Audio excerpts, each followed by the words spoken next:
So welcome back to MidPoint. Former member of the House of Representatives, Florida Republican Mark Foley joins us here in the studio. Congressman, I want to follow up on something that you said in the last segment here where you talked about the president and Eric Holder. There is a perception by some people in America that they are part of the problem here in this entire racial discussion, that they seem to be more concerned about black lives than white lives sometimes. Is that, in your opinion, part of the problem? Are they part of the problem? They are part of the problem because if you'll recall the Harvard police incident when the president has a press conference and says the police acted stupidly, that sets the framework of how his constituents of color are viewing the leader of the free world suggesting police act stupidly. That transfers to their inability to say that they're good cops and bad cops. They look at everybody the same. They're all bad. And that's a bad premise.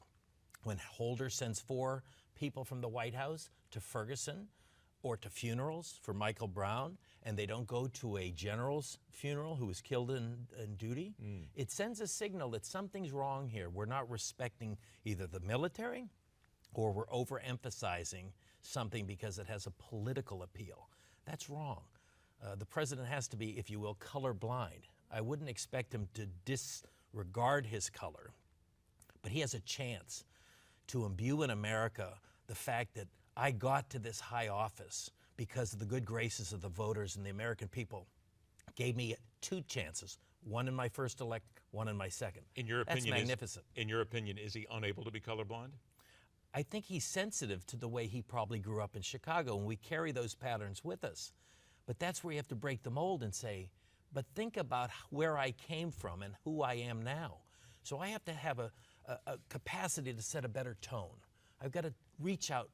When we had the 2000 election, there was disagreement in Palm Beach County because this was the site of the Gore v. Bush. Yep.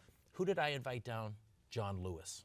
John Lewis, the noted civil rights icon, came to my district after that election and spoke at a gathering I brought together of everyone from human rights coalitions, police, League of Women Voters, and let them hear the civil rights icon because I wanted my community to know a member of Congress, black and white, working on a Ways and Means Committee could come together in peace and tranquility and have differences of opinion, but simply not allow those differences to be divisive to us personally. It was a standard you set. It's a way you create an opportunity for a better, more comprehensive dialogue. A couple of minutes I got. Let's spin to a couple of things inside the Beltway. First, the president here. The president meets with Mitch McConnell. No bourbon served. Not much got done. But then he has an interesting meeting with Hillary Clinton that didn't last very long whatsoever. Just a little short meeting. What do you think would it take from these 2 meetings here? Well, one thing, I think they should have publicized the meeting with Mitch McConnell. I think the fact that he has only met with the minority leader 3 times in his 6 years as president is telling. I think the fact he and Hillary were probably jawboning over something, which is understandable. She's a former Secretary of State. But if you're going to set a pattern of dialogue, back again to what we were talking about earlier, let the public in to see the conversation. Let me hear what Mitch McConnell's concerns are. Let me hear what the president's are. But to have a closed-door meeting amongst 2 leaders of soon to be the majority leader and the president of the United States, to keep it behind closed walls, to me, defeats the purpose of a meeting. But do you think anything substantive really came out of this? Because let's face it, we are at loggerheads here. Nobody wants to move. The president won't. Mitch McConnell, though, might be the only adult in the room, as far as some people are concerned. It was theater of the absurd. It was much dress rehearsal.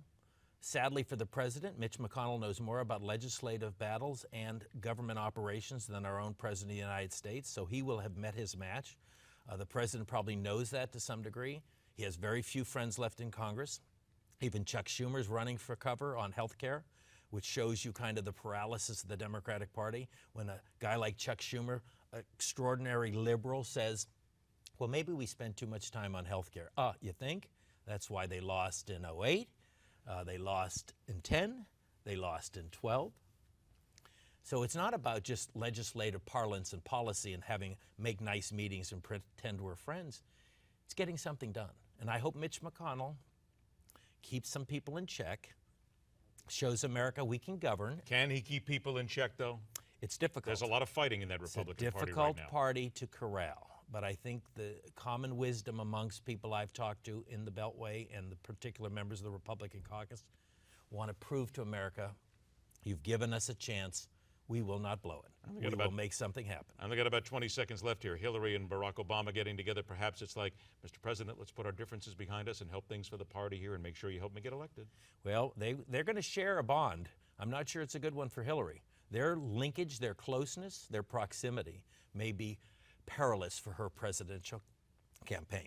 It's a difficult time. And she has to come out and start being really harsh on some issues very soon. That Right, probably and when won't she start in starts that, January. maybe she was saying that, Mr. President, I'm about to drop kick you. And here it comes, exactly. It's always Thanks, a pleasure, Ed. Congressman. It's great to Thanks be so much with for you. coming in. Merry Thanks. Christmas to you Thank and your you, family. and you as well. All right, short break, and we're back with those who need no magic to grant wishes. Now more than 10,000 of them.